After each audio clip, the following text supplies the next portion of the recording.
Selon le site internet Maghreb Confidentiel, qui est proche des services marocains, l'influenceuse Sophia Benleman serait en fait une agent secret, déployée par le pouvoir algérien sur le territoire français. Originaire de Sour El Ghozlan, dans la wilaya de Bouira, cette influenceuse algérienne était sans emploi fixe en France. En fait, elle a été repérée, pendant le Irak, par un certain colonel Lotfi du CPMI, le centre principal militaire d'investigation de Ben Aknoun, une base très importante de la sécurité militaire algérienne. Ainsi, en 2019, pour déstabiliser le clan Gued Salah, qui s'était emparé brutalement du pouvoir après avoir renversé le régime Bouteflika, Sophia Benleman a été instrumentalisée par le colonel Lotfi, et son clan, pour assiéger les consulats et les symboles de l'État algérien en France.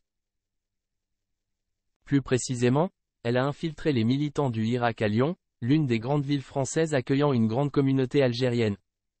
Elle espionnait les irakistes, et renseignait la sécurité militaire sur les actions envisagées, par les collectifs de militants algériens établis en France. En 2020, elle est récupérée par le colonel Mahayouf Abdelaziz, dit Mazouz, l'actuel consul général d'Algérie à Lyon, qui l'avait convaincu de travailler directement pour le renseignement extérieur algérien. Cette fois-ci, sa mission a changé radicalement, puisqu'elle s'était mise au service de la propagande du pouvoir algérien, en mobilisant des Algériens de France, contre les opposants exilés, et en injuriant jour et nuit les opposants les plus médiatisés du pouvoir algérien. En contrepartie de ces services, toutes les poursuites judiciaires à son encontre ont été abandonnées, et les mesures restrictives à son encontre au niveau des aéroports algériens, ont été levées.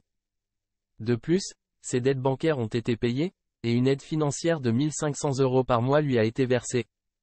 À partir de 2022, elle a obtenu le feu vert pour retourner régulièrement en Algérie, où elle était accueillie par le lieutenant Abderrahman, actuellement incarcéré à la prison militaire de Blida, dans le cadre d'une lutte de clans, ayant entraîné la chute de plusieurs officiers, dont l'ex-patron de la Direction centrale de la sécurité militaire, DCSA, le général-major Sidali Ould Zemirli. Sophia a donc failli se retrouver sans soutien au sein des services.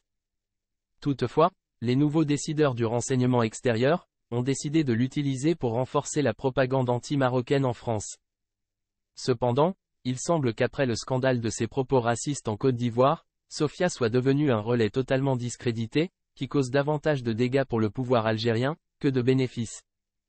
Par conséquent, sa mise à l'écart semble avoir été décidée et sa fin de mission est, selon certaines sources, plus que jamais actée.